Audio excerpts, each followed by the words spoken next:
Message उनका clear है। दो मैसेजेस थे आज राहुल गांधी जी के। पहला मैसेज है कांग्रेस की लीडरशिप पर। उसमें मैसेज ये है कि everybody will have to fight unitedly as a discipline and as one unit. Nobody is bigger than the party. उनका क्लियर मैसेज है, किसी को गलतफहमी नहीं रहनी चाहिए। जहां भी आप पहुंचे हो, ये कांग्रेस की वजह से पहुंचे, और अगर आपको ये गलतफहमी रहेगी, ओपनिंग बैट्समैन को हम नाइट वॉचमैन बना देंगे। तो ये आप समझ ही लो, जो ओपनिंग बैट्समैन हैं उनको समझा दिया कि भाई चुप होकर शांति से अच्छी तरह खेलो, यूनिटी मेंटेन करो, नहीं तो नाइट वॉचमैन रिजर्व में चले जाओगे, रिजर्व वाले मेन टीम में आ जाएंगे। यानी कि उनका तक ये मैसेज था कि कांग्रेस पंजाब में इकट्ठी नहीं है। नहीं, आप मेरी मुंह में ज्यादा बातें डालने की कोशिश कर रहे हो। ये एक उनका तौर तरीका था इलेक्शन से पहले।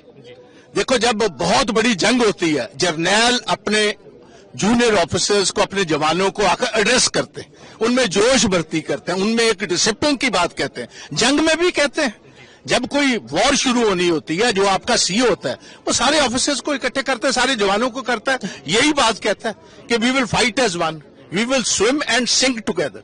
तो पंजाब वांट्स कांग्रेस। पंजाब में लगता है आज चुनावों की शुरुआत कर दी कांग्रेस ने अपनी। बिल्कुल 100% हो गया, 100% हो गया।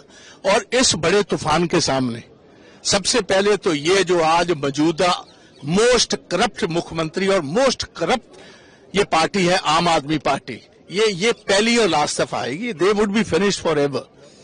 ये मैं आपको बता रहा हूं। और Congress is going to rewrite history in Punjab by a massive victory in the coming election. Stage से कहा कि राहुल गांधी आप हर महीने अब इस तरीके से आइए, क्या लगता है क्या बदलाव इस तरीके से आएगा? नहीं, जहां भी देखिए, जो नेशनल और इंटरनेशनल इश्यूज हैं, जितने बेहतरीन ढंग से उन्होंने बताए हैं, समझाए हैं, अगर हर स्टेज पर हर रीजन में जाएंगे लोगों को और समझ आएगी।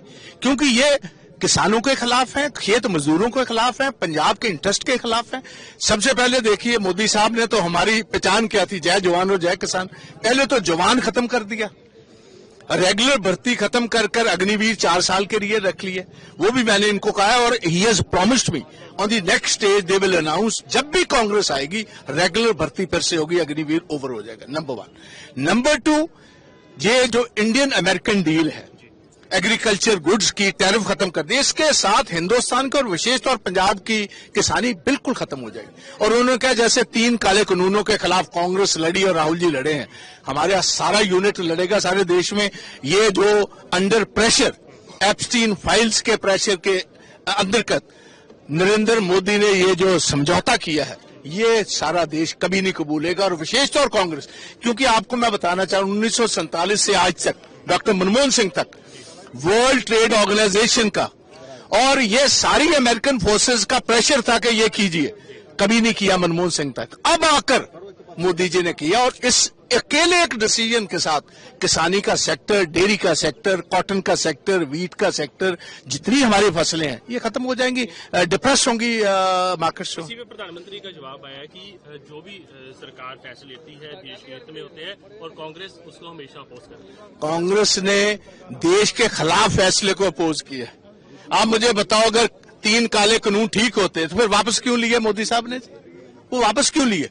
आज पंजाब के किसानों को कल अगर बरी किया केजरीवाल को, सौदा क्या हुआ? बीजेपी का सौदा ये हुआ है कि भगवंत मान और पंजाब पुलिस पंजाब के किसान को हरियाणा का बॉर्डर तक नहीं पहुंचने देगी। इनकी टांगे तोड़नी पड़े, बाहू तोड़ने पड़े, गोली चलानी पड़े, लाठीचार्ज करना पड़े।